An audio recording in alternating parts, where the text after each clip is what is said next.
What we have here is a particularly bad disc detainer lock. It's made from Kensington. It's to secure laptops.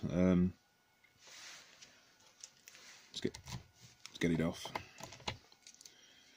So this goes in your computer, and that little T bit goes in your. It's actually called a fucking Kensington slot, believe it or not. I don't know how they've managed to monopolise the English language in such an egregious fashion, but there you go.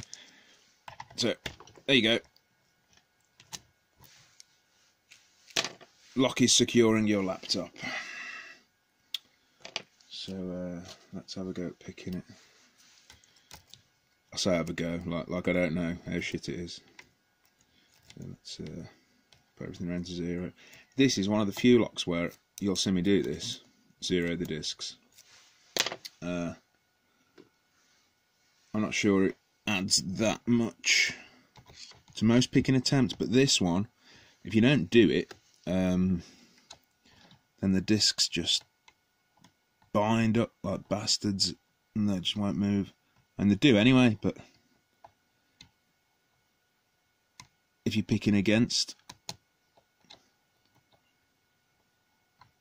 the tension, it seems to be happier with this lot. You don't have to like totally come off tension to move anything. So imagine this is in a computer at the minute, and it's just sticking out the side. So look, it's spinny, so it's like it would be on a computer.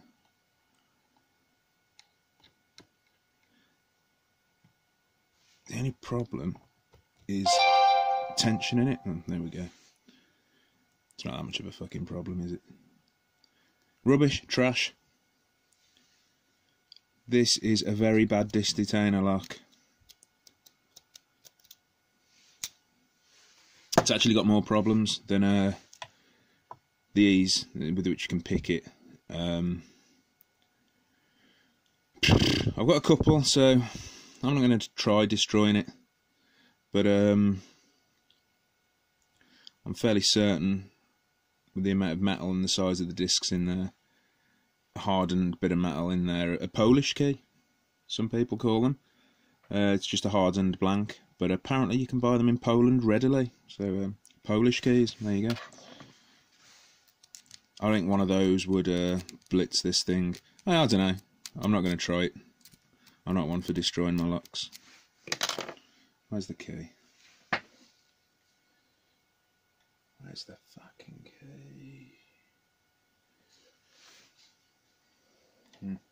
There it is. Okay.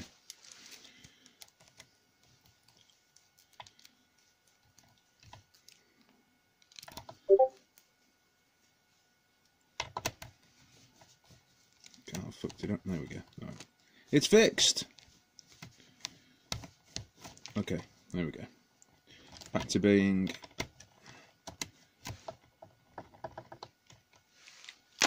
its operational, amazing self once again. I think that's about all I've got to say about this lock. It's just wank.